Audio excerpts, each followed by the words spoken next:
Hello, world. Hello, world. How you guys doing? Welcome to Featured Entrepreneur Fridays. I am excited today, you guys, because guess what? We have our special guest on, Miss Danielle Meggoe.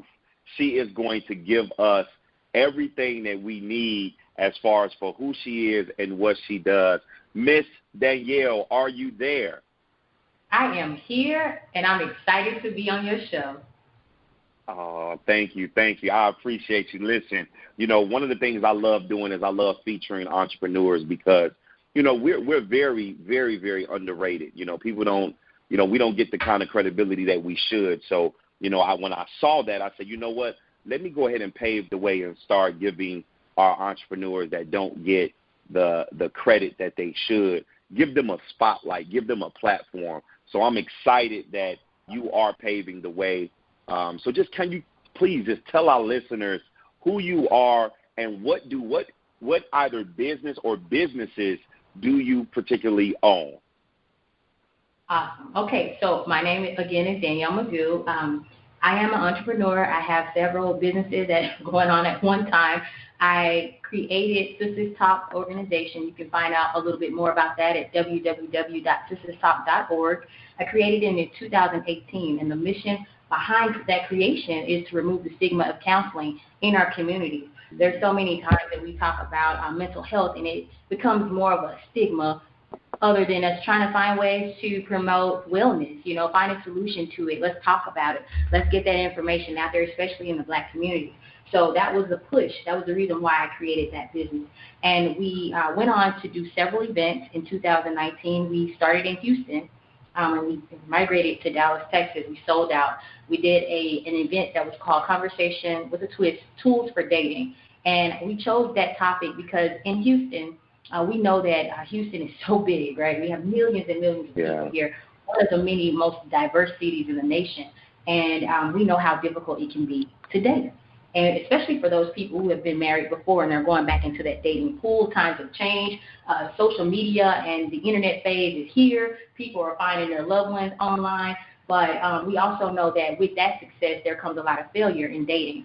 So we wanted to create an opportunity for open dialogue for everyone to be able to kind of air out and vent out their emotions, their failures, some ways to find solutions through other people like licensed counselor professionals that we have that are actually guest speakers at these events that can kind of help you understand where you're coming short, to help you find out, is it childhood trauma is the reason why you're not fully developing inside those relationships that you're trying to create with people. And so another business that I have is creating our community enrichment program. That's actually my nonprofit organization. And that nonprofit organization is designed to bridge the gap of, any type of needs that family needs in terms of tutoring for their children, clothes, adult diapers for the senior community shelters that we have. We kind of do it all. And I definitely wanted to create that nonprofit that's my way of giving back to my community. Absolutely. So, man, I love it. The latest project, though, that I have, actually, is a book that I just pretty much finished up this month, really. It's set to release September 26th, and it's called Female Minority Report. And that book, it was so many different inspirations that inspired me to even think about writing such a book. I think this is just the time to put it out. And I don't know if you had any questions for me before I get into it. Oh no! Hey, listen, please get into it. Give us the like they would like to say out in the world. Give us the tea. Okay, let me give you all the tea, shaken, not stirred. So the reason I wrote this book was to bring more awareness to the microaggressions, the isms, and the stereotypes behind being a woman of color working in corporate America. Let's be real. There's so many issues that women of color, especially African-American women, we have to deal with these issues, these stresses, these tensions every single day that we wake up and we go to work. And although, the story goes, wake up and be the best that you can be, but how can you when you have such an oppressive feel around your environment? How can you grow? It's kind of like the analogy with the shark inside of the tank. A shark will only grow up to the amount of length that tank permits. If you put him in an 8-inch tank, that's as much as he's going to grow. You put him out in the ocean, he can grow up to 8 feet. So the same way goes with the success of a black woman and with any woman of color and any woman or man of color, right? Let's be fair. So the reason why I called my book Female Minority Report is because I am a female and I can only tell it from my perspective. However, we all know, the world knows, the level of stress and tension that are on the backs of people of color in general. And so I think this book is very necessary to address some of the gender wage gaps that we're experiencing that we've always experienced in our lives. Now more than ever, you're seeing more black people opening up their own businesses. So shout out to all the black-owned businesses out there that are doing their thing. So that's the primary reason for really sitting down, writing a book that's not necessarily sad or, as most people would call, aggressive, things of that nature. No. It's really to address the ugly truth about what's been going on in our society. And I think everything's starting to reach a head. If we look in the news, we see all the riots, the protests, the unnecessary murders of our black men from the hands of police officers that are not being tested by the law. The judicial system is not interpreting the law for us fairly, let's be honest. So I think right now is a good time to put this type of material out there. And for those people who are more interested in purchasing or pre-ordering the book, it is available right now on Amazon. And you can go to Facebook and you simply type Female Minority Report, or you can go to my site and purchase the book and learn a little bit more about me as the author at www.femaleminorityreport.com. Absolutely. See, listen, I hope you guys are taking notes. What I love about the podcast, you can always go back and listen to the replay. But thank you so much, Danielle, for just sharing that information with us. Happiness is important, right? So there are some entrepreneurs who have sacrificed their health, their sanity, and happiness in the pursuit of money, right? The ones who are truly happy, however, are the ones who have found a way to balance all of the various facets of their life. So tell us, are you happy with what you're doing now, and is there anything that you would change differently? Oh, that's a really good question. And the short answer is I am absolutely happy and I'm free. The long answer to that is when you're in an environment where people still refer to you as girl, all right, that says a lot. I don't know if most people know, but the English term girl originally stood for any child, both of any gender, male or female, and it was later denoted in the 16th century as to imply a female child. And when we think about girl, we don't think about a fully developed woman, do we? And so that within itself is a microaggression, and it's an extreme insult to any woman, a fully developed woman, no matter what race or color she is. And, I just have to say something, that being a female in any workplace, regardless of race or religion or any other thing that you can think of that divides us systematically, it's always going to be somewhat of a struggle. And, because, and the reason why I say that is because there's so many attributes that come along with being a female in today's society. When you think about a woman, you think about her personality, her looks, her behavior, her hygiene, partner roles. We're categorizing people based on gender to determine their qualifications. You think about family, nourishment when you think about women, endurance, patience. I don't know if a lot of men out there in general think about how much patience it really takes to be a woman who has a full-fledged family, that's married, who has children, and then has to deal with her career. I don't think we really truly think about that, And so while I'm not a feminist, I am a realist. And I just want to put this out there into the atmosphere, into the universe, that we have to honor our women more. And men and women, we have to honor our men as well. We have to honor our men as well. We need to remove that jargon of saying, oh, black men don't protect us. Why don't they? I don't know how many people have read the article about the young African-American woman, single parent, by the way, who was being threatened every day she lived in her community. I believe that, I can't remember what area of the state it was here in the U.S., and there was a platoon of black men that were sent out to protect her home each and every night. So we cannot continue this negative connotation with black men saying that they're not protecting us. We have to stick together, right? And all people, for that matter, no matter what race we are, we have to stick together for what is right. That is the primary source of us solving this big issue of any ism that exists, whether it's racism, sexism, any of the isms. That's just my take on it. Absolutely. No, I'm so, happy that you even expressed upon that, because you're absolutely right on both sides of the playing field. Men and even women, we definitely need to honor our women a lot more. And, for me, Danielle, I love women entrepreneurs, honestly, more than I do the male entrepreneurs, because one, and this is just me, my personal opinion, women entrepreneurs have more of that go-getter mentality.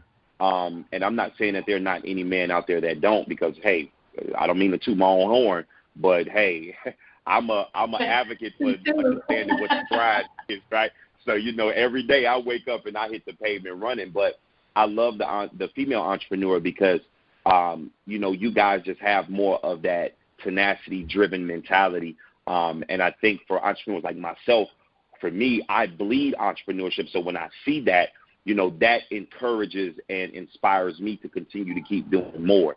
So that, for the female side, I definitely understand. And then it definitely, for the male side, we definitely need more women to lift up the African-American male, especially if they're dwindling in that entrepreneur space, to have that secondary person to be able to let us know, hey, it's going to be okay when things get down, or when trials and tribulations come up, to have that significant other or that partner to say, don't worry, I got your back.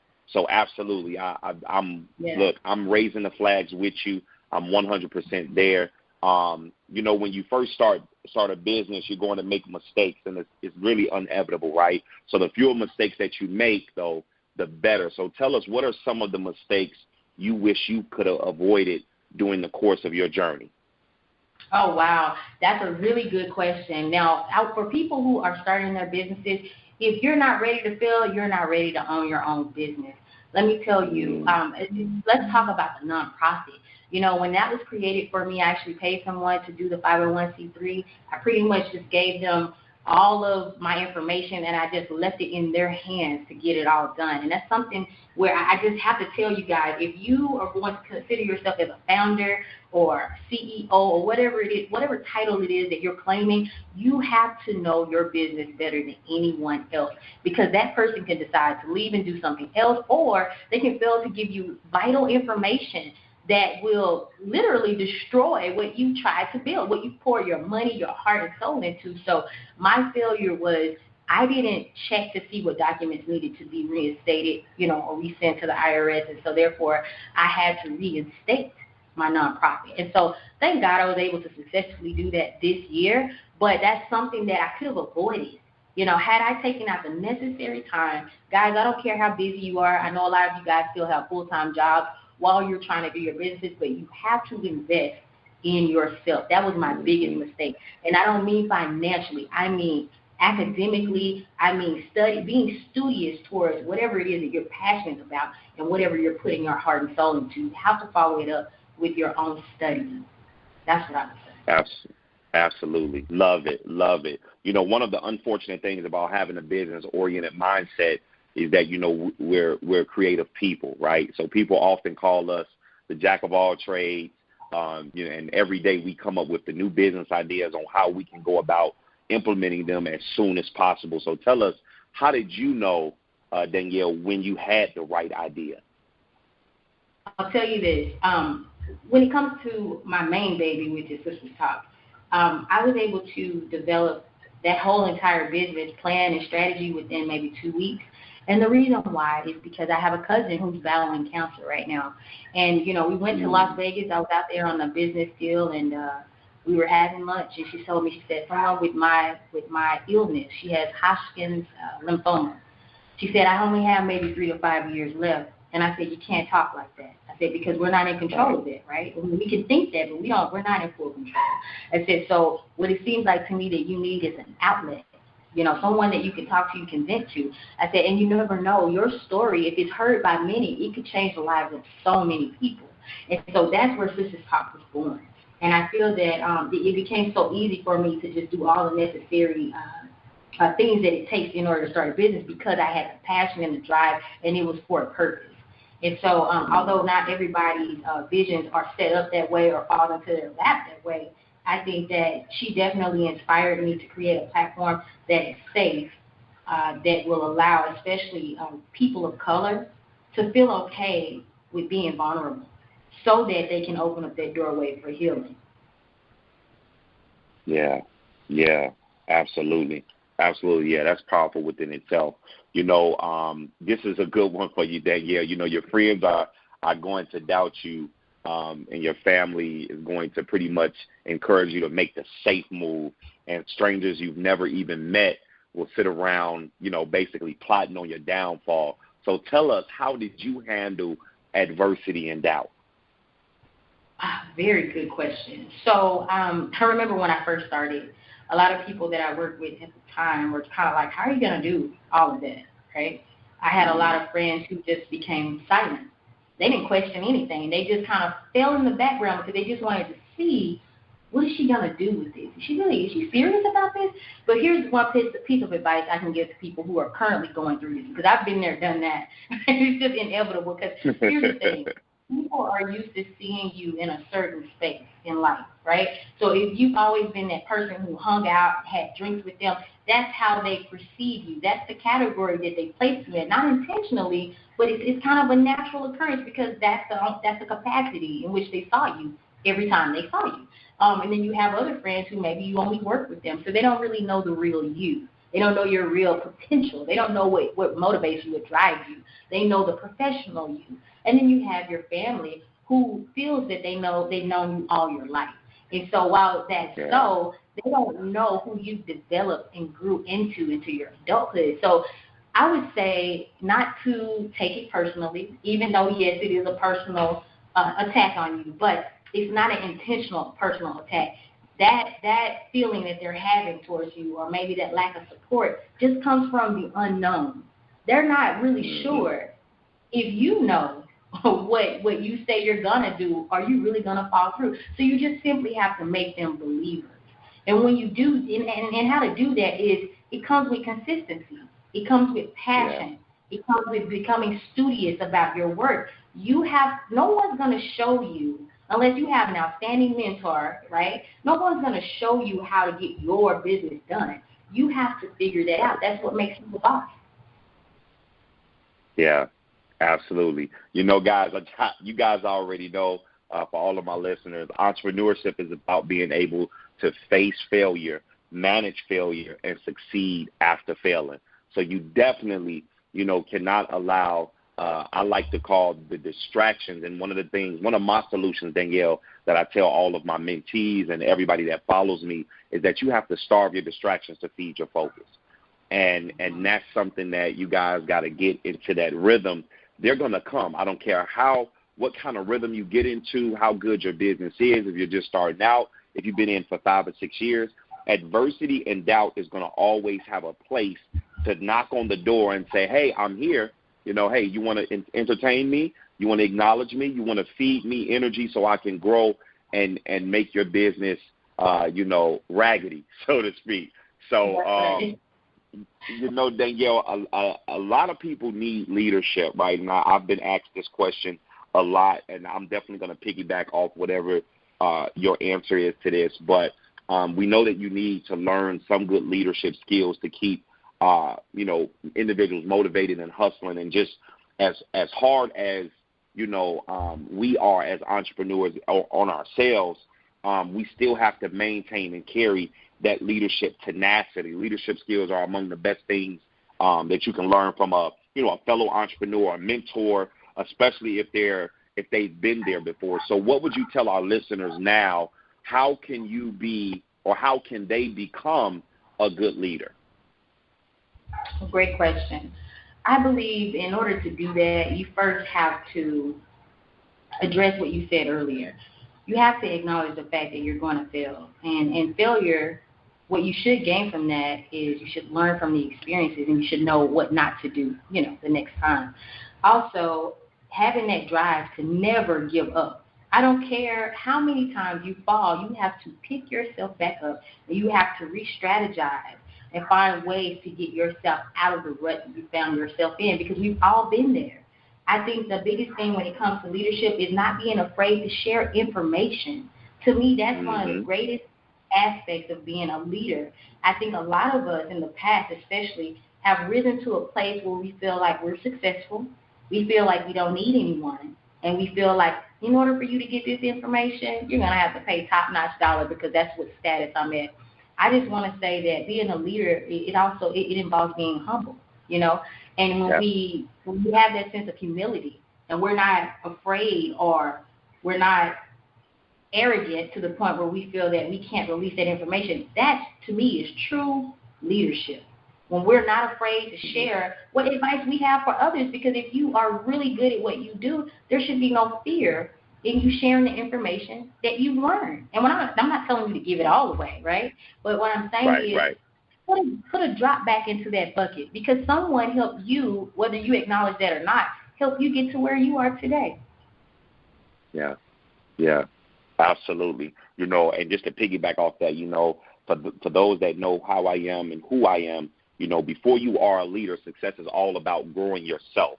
So when you become a leader, success is all about growing others, right? So for me, you know, a leader is one who knows the way, goes the way, and then turns around and shows the way. So I definitely, you know, recommend, you know, I stand behind everything that you pretty much just said. So, you know, Danielle, I just want to say thank you so much for giving us your time, giving us a piece of you, letting us come into your world and see what you're doing for the entrepreneur space. So I definitely commend you for taking up the vision that God has given you to be able to lead the people. So could you do us a favor and just tell everybody how could they stay in contact with this amazing Danielle? Can you just give everybody how to get in contact with you? Go ahead and go over the websites again. How can they pre-order the book? Just give us all of the information that we need to make sure that we stay connected with you. Absolutely. So you guys can get your pre-orders. They are available now on Amazon at www.femaleminorityreport.com. To learn a little bit more about me, understand my aim at writing this book, share your ideas. You can email me also at fminorityr@gmail.com. Also, if you want to know a little bit more about Sisters Talk, if you want to be a guest on our show or just want to browse around and check us out, go to sisterstalk.org, or you can send an email also at sisterscwt@gmail.com. Absolutely. Danielle, thank you yet once again. Listen, you guys already know how I eat. My passion, make your passion your paycheck. Listen, this particular podcast was brought to you by Bubbly Sparkling Water. Make sure that you guys go get you a case. Right now I am sipping on the cherry flavor. But listen, Danielle, we just want to say thank you again for giving us your time. We appreciate you tremendously so much. Are there any last words that you want to give to our listeners before we get ready to exit off? I just want to say to everyone that's listening, never give up on your dreams. I know this has been a hard year for so many people, but it's up to you to make your own dreams come true. If you find yourself wanting to be a leader in some capacity, don't be afraid to give back. Always lift a hand for the person that when you're ahead, make sure you look back and you bring someone up with you. That's the strategy we should live by from this day moving forward. I want to thank you so much, Dr. Pitts, for having me on the show today. It was a complete honor, and I look forward to hearing more segments from your show. Absolutely. And to that, you guys, allow me to leave you with the quote, the best way to predict the future is to create it. My name is Dr. Casual Pitts, and I'll see you guys on next week's Featured Entrepreneur Friday.